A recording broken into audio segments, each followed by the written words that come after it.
সকাল ৬টা থেকে দক্ষিণেশ্বরে মদন মিত্র ফ্ল্যাটে তল্লাশি অভিযান ইডি আধিকারিকদের।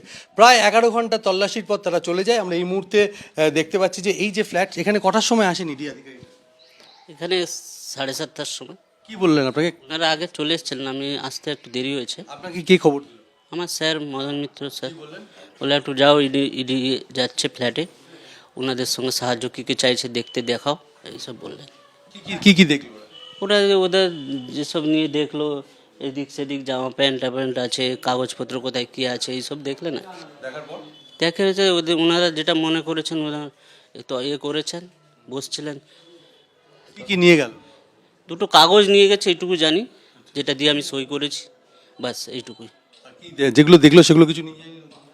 না ওইগুলো কিছু না, যেটা দেখেছে মনে হয়েছে ওনাদের সেটা নিয়ে গেছেন। আচ্ছা, কিছু কাগজ নিয়ে গেছে। হ্যাঁ, আর আপনাকে কিসে সই করালো?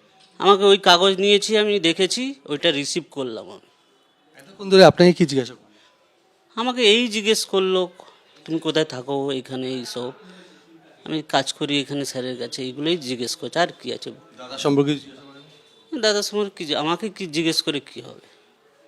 কেউ আসে কিনা বা কিছু এরকম? না এরকম কিছু জিজ্ঞেস করে না, না এগুলো কিছু নেই। অর্থাৎ টানা ১১ ঘন্টা তল্লাশির পর ইডি আধিকারিকরা তারা এখান থেকে বেরিয়ে যান এবং যিনি ছিলেন কেয়ারটেকার তিনি জানাচ্ছেন যে কিছু নথিপত্র নিয়ে গেছেন এবং সেই নথিপত্র নেওয়ার পর তাতে সই করিয়ে নিয়েছেন। ক্যামেরায় তরুণ বিশ্বাসের সঙ্গে সমীরণ পাল, এবিপি আনন্দ, উত্তর ২৪ পরগনা।